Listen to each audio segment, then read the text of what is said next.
Boa tarde a todos. Nós estamos de volta com o Clube da Criança, após uma semana de folga, né? E desculpem o atraso, hoje nós vamos dar continuidade com o tema diabetes mellitus na infância. Eu sou Juliana, sou residente de pediatria da UEA, primeiro ano, juntamente com a Luana, e nós estamos sendo preceptoradas pela doutora Adriana Taveira. O diabetes, ele continua sendo um tema de grande importância, né? Nós temos observado um aumento grande em casos de diabetes, inclusive na criança, né? E daí a importância deste tema. Como conceito, o diabetes ele não é uma única doença, mas é um grupo heterogêneo de distúrbios metabólicos. Eles apresentam em comum a hiperglicemia, que seria o resultado do defeito na ação da insulina, na secreção da insulina ou em ambas as situações. Anteriormente, o diabetes ele era classificado como diabetes insulino-dependente e diabetes insulino-independente ou insulino não dependente. Hoje essa classificação está sendo deixada de lado, né? A classificação ela não mais utiliza o tratamento, mas sim a etiologia do diabetes, né? E a nova classificação, ela traz o diabetes como diabetes mellitus tipo 1, que ele pode ser de etiologia autoimune ou idiopático. Esse aqui é o predominante nas crianças, né? Apesar de que já temos observado alguns casos de diabetes tipo 2 na infância também. O diabetes tipo 2, diabetes gestacional e outros tipos específicos de diabetes mellitus. Temos também classificação quanto às situações pré-diabéticas, que já tem alguma alteração da glicemia, mas não a nível de diagnóstico de diabetes. Dessa forma, teríamos a glicemia de jejum alterada e a tolerância à glicose diminuída. Quanto à epidemiologia, segundo os dados da OMS, pelo menos 170 milhões de pessoas sofrem de diabetes atualmente, um número muito grande de pessoas acometidas pela doença, e tem-se uma previsão que até 2025 esse número poderá atingir 300 milhões de pessoas no mundo, né?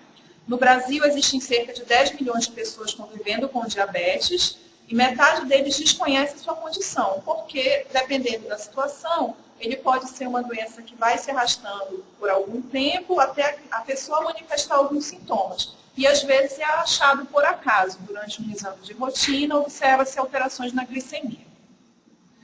A incidência de diabetes tipo 1, em menores de 15 anos no Brasil, ela atinge cerca de 7,6 crianças para cada 100 mil habitantes. Isso segundo as diretrizes da Sociedade Brasileira de Diabetes, né, de 2013 a 2014. E tem-se observado o aumento das taxas em crianças menores de 5 anos de idade. Como eu havia dito, também observamos um aumento dos casos de diabetes tipo 2 na infância. Estaria relacionado com a epidemia de obesidade, com o sedentarismo, que hoje a gente observa nas crianças, né? O diabetes tipo 1, ele é aquele diabetes diagnosticado predominantemente na infância, né? Ou na adolescência, e em raros casos pode ser diagnosticado um pouquinho mais tarde na idade adulta precoce, né? Ele tem como resultado uma destruição das células beta-pancreáticas, que são as células produtoras do hormônio insulina, né? E aí, com a destruição das células, consequentemente, nós teríamos uma deficiência da insulina. Esse tipo de diabetes, ele representa cerca de 5 a 10% dos casos. A maioria dos casos de diabetes tipo 1, ele é autoimune, né? Mas observa-se também alguns casos que são idiopáticos, aqueles que não se conseguem evidenciar a causa. O diabetes, por ter essa etiologia autoimune, ele vai apresentar marcadores, né, que são os anticorpos que a gente pode detectar, que seriam os marcadores de autoimunidade. Né? Então, os autoanticorpos anti-insulina, antidescarboxilase, do ácido glutâmico, antitirosinase fosfatase e antitransportador de enzima. E também ele pode ter associações com genes HLA, ele pode ter associações com doenças genéticas. O diabetes tipo 2, que é o diabetes predominante no adulto, mas que tem se observado o aumento na incidência em crianças, ele pode ocorrer em qualquer idade, né? Foi observado. mas geralmente ele é diagnosticado após os 40 anos. Ele vai se caracterizar por um defeito na ação e na secreção da insulina, né? O pâncreas, que ele vai produzir a insulina, mas com uma incapacidade de absorção pelas células musculares e as células adiposas. É o diabetes presente em cerca de 90% a 95% dos casos, é bem prevalente, e mais comum em pessoas acima do peso, sedentárias, sem hábitos saudáveis de alimentação. Ele tem esses fatores de risco como uma associação da causa, né? E aí seriam fatores que seriam preveníveis. O diabetes gestacional não é muito óbvio, já que a gente fala de pediatria, mas como a pediatria ela abrange a adolescência, e nós vemos muito casos de adolescentes, uma gestação, né, gestantes, então vale a pena a gente abordar esse tipo de diabetes. Ele se manifesta por qualquer intolerância à glicose, uma magnitude variável, que se inicie ou seja diagnosticado durante a gestação. Então, quando a gestante vai fazer os seus exames de pré-natal, você observando um aumento na glicemia, já tem que iniciar a investigação, avaliar, mudar os hábitos de vida, porque essa gestante ela pode estar iniciando um quadro de diabetes gestacional. Ele ocorre em 1 a 14% de todas as gestações, dependendo da população estudada, né? Então, ela é variável de acordo com a população. Em alguns países se observa um número maior de gestantes acometidas. Relaciona-se com o aumento da morbidade e mortalidade perinatais. O diabetes gestacional ele vai estar associado tanto com a resistência à insulina, quanto diminuição da função das células beta-pancreáticas, né? As células produtoras de insulina. Assim, essa gestante diagnosticada com diabetes durante a gestação, ela deve ser reavaliada, né, e reclassificada, geralmente 1 a 2 meses após o parto, no sentido de classificar ela novamente como diabética mesmo, né, como uma paciente portadora de uma glicemia de jejum alterada, uma tolerância à glicose diminuída, ou como normoglicêmica. Ela pode ter manifestação do diabetes durante a gestação e após o parto, retornar aos níveis normoglicêmicos com retorno da função das células beta. Existem também, na nossa classificação, outros tipos específicos de diabetes. E aí esses tipos eles vão estar relacionados com defeitos genéticos, com diabetes induzidos por medicação ou por agentes químicos, por infecções, e aí entra um fator no diabetes tipo 1, que pode ser suscetível, né, daquelas alterações que o diabetes tipo 1 ele vai apresentar. Em casos de doenças endócrinas, síndromes genéticas que podem estar associadas ao diabetes, né, defeitos na ação da insulina, defeitos genéticos na ação da insulina, então pode tanto estar na função da célula como na ação da insulina, esse defeito.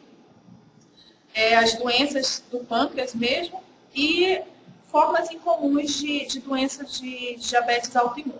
Para diagnosticar a doença, a gente precisa saber os valores normais de glicemia, né? Então, uma glicemia que se encontra abaixo de 100 miligramas por decilitro, uma glicemia de jejum, o paciente tem uma glicemia que a gente considera normal. E se for feito o teste de tolerância oral à glicose, o DPGO, e ele tiver um resultado abaixo de 140 miligramas por decilitro, né, 2 horas após a ingestão do açúcar, a gente considera esse paciente como normoglicêmico. Os critérios de diabetes, né, seria uma glicemia de jejum acima de 125 miligramas por decilitro, uma glicemia ao acaso, uma glicemia em qualquer horário do dia, maior ou igual a 200 miligramas por decilitro, desde que o paciente apresente sintomas da doença. Ou um teste de tolerância oral à glicose, maior ou igual a 200 miligramas por decilitro após 2 horas da ingestão do açúcar. E aí aquelas situações pré-diabéticas, né, em que a gente observa a intolerância ou a resistência à glicose, seria uma glicemia entre 100 e 125 miligramas por decilitro e um teste de tolerância oral à glicose entre 140 e 200 miligramas por decilitro. Como que se dá essas alterações da glicemia, né, dessas alterações do diabetes, né? Nós temos uma célula adiposa, células musculares. Nessas células, elas apresentam um canal de glicose e um canal receptor da insulina. A insulina, que foi produzida lá na célula beta do pâncreas, ela se conecta nesse receptor da insulina e isso faz com que o canal da glicose abra e a glicose que estava na circulação, né, após o metabolismo da alimentação, ela pode penetrar por esse canal e ficar dentro da célula, né? Quando se tem um defeito em algum desses pontos, ou no receptor, ou mesmo na função da insulina, né? Na produção da insulina, ou na função, ou no receptor, aí essa glicemia, essa glicose, ela pode se acumular na circulação, dando os sintomas da hiperglicemia. No caso do diabetes tipo 1, geralmente ele é autoimune, né? São os maiores casos de diabetes tipo 1, estão relacionados a fatores autoimunes. Então, vai ter um gene, né? A pessoa tem uma predisposição genética.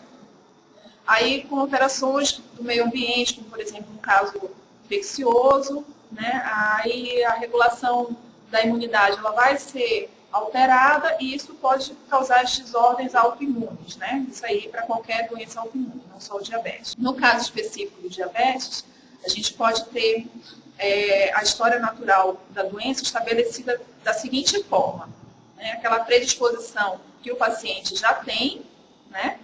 Então, um fator desencadeante ambiental, né, influenciando nessa predisposição, ele pode vir a ter alterações, sofrer lesões da célula beta nas ilhotas do pâncreas, né, já apresentando aquela autoimunidade celular e os autoanticorpos tendo influência nisso, e aí começa a ter os primeiros sintomas, né, de perda da resposta da insulina, né, de intolerância à glicose, que seria o pré-diabetes, e quando já se tem as manifestações dos sintomas, com aquelas alterações nos valores da glicemia, né, acima da normalidade, aí nós já vamos ter o diagnóstico de diabetes. O quadro clínico, né, do diabetes, isso aqui, ele se dá não só para o diabetes tipo 1, predominante na criança, mas para os tipos de diabetes, tanto tipo 2 também, ou os diabetes. A gente costuma dizer que o diabetes é uma doença que ela cursa com 4 P's, principalmente. Então, seria a poliúria,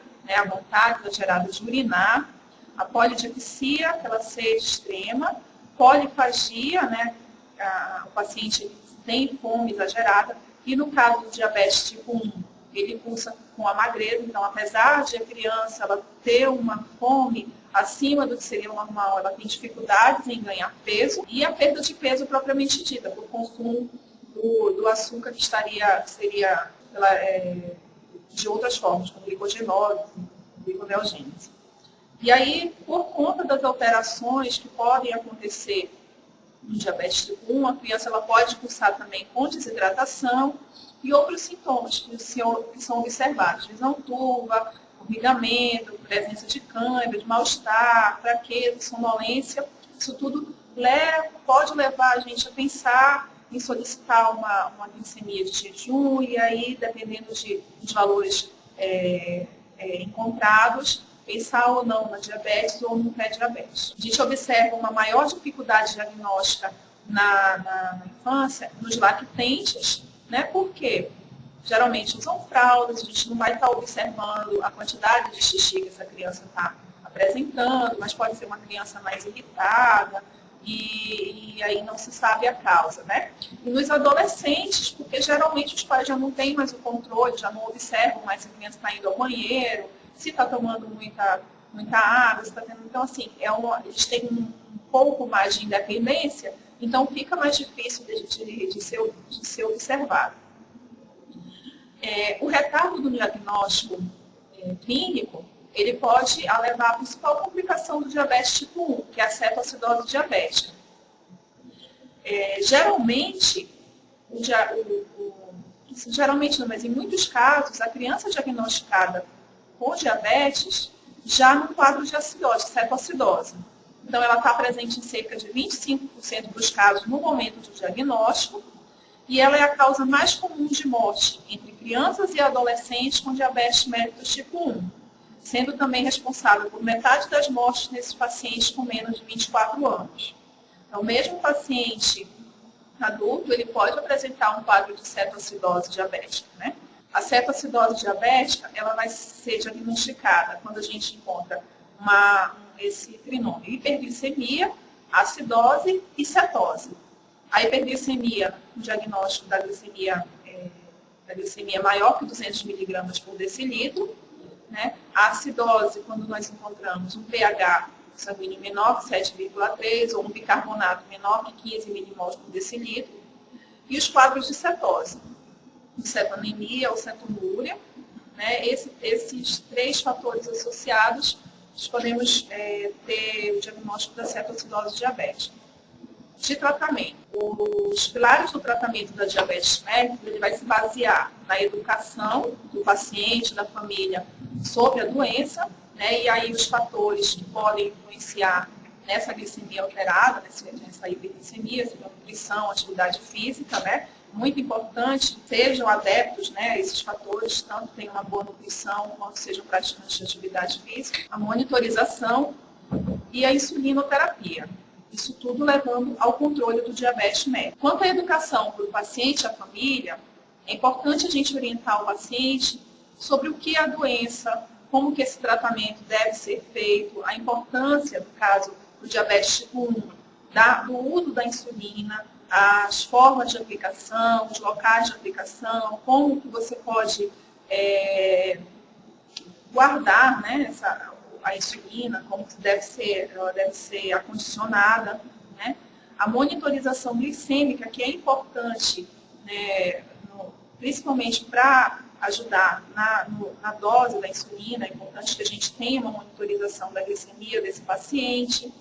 As questões quanto às orientações sobre a alimentação, o que esse paciente deve restringir ou evitar na alimentação, e o que ele deve fazer uso com mais regularidade, né? As questões do ambiente escolar também, porque essa criança às vezes vai precisar fazer essa monitorização na escola, a escola às vezes não é adaptada, então precisa ter um trabalho de educação também nas escolas sobre o diabetes, né? Quanto à insulinização, orientar quanto aos tipos de insulina, os horários de aplicação, deixar bem claro para o paciente que tipo de insulina ele deve usar pela manhã, à noite, antes da refeição, os locais onde se pode aplicar, os grupos musculares onde você poderia fazer a aplicação dessa medicação, né? E a técnica utilizada, orientar o paciente, ou se for um adolescente, for uma criança maior, ou a família, sobre a técnica de utilização da insulina, de aplicação. A insulina, ela tem a apresentação de 100 unidades em 1 ml, a aplicação dela deve ser subcutânea, e nós temos, dependendo da origem da insulina, ela pode ser de origem humana ou podem ser de análogos da insulina. A insulina humana, nós temos a insulina regular, que ela tem ação rápida, e a NPH, que tem ação intermediária. E quanto aos análogos da insulina, aqueles de ação ultra rápida e de ação prolongada. Os análogos de insulina, de ação ultra rápida, geralmente têm o uso pré-prandial ou imediatamente após a alimentação, com o objetivo de cobrir as refeições, né? O aumento da glicemia que seria resultante da refeição. Ela tem um início de ação rápido, em torno de 15 a 30 segundos, um pico de 40 a 60 minutos e duração de cerca de 3 a 4 horas, dependendo da apresentação. A insulina de ação prolongada, ela pode ser usada 1 ou 2 vezes ao dia, com o objetivo de manter um basal de insulina, semelhante ao fisiológico, e ela tem um início de ação um pouco mais lento, de 4 a 6 horas, geralmente ela não tem um pico de ação e a duração dela é mais prolongada, podendo chegar até 24 horas. Nós observamos o quadro com os tipos e características de insulina, né? A insulina regular, que é aquela do tipo humano, com um início de ação em 30 a 60 minutos, com pico de 2 a 4 horas e duração de 6 a 8 horas. E aí os tipos de insulina, de análogos de insulina, né? com seu tipo de ação, seu início de ação, seu pico e a duração. A dose utilizada da insulina para início de tratamento, ela é de 0,3 a 0,7 unidades por quilo dia, né? Geralmente se divide em 2/3, tá? De uma média de 0,5 unidades quilo dia. Os ajustes de dose, eles vão ser feitos de 10 a 20% para mais ou para menos, de acordo com aquela monitorização do paciente. Daí a importância de estar orientando quanto à necessidade do paciente fazer a monitorização.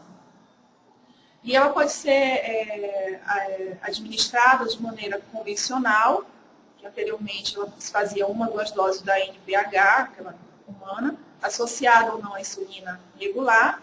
E agora o que tem se preferido, os esquemas mais intensivos, né? Seriam mais próximos do fisiológico, né? E ainda o sistema de infusão de insulina, seria o uso da bomba de infusão, que já é uma realidade, mas é ainda um pouco distante. Assim, nem todos têm acesso ainda. Quanto à monitorização, a automonitorização domiciliar, ela é feita pelo exame de glicemia capilar mesmo, no glicosímetro, né, fazendo a punção digital, né, a ponta do dedo. O controle pré-prandial, ele vai avaliar a dose da insulina basal e a intermediária e vai ajudar no cálculo da dose a ser aplicada no momento da refeição.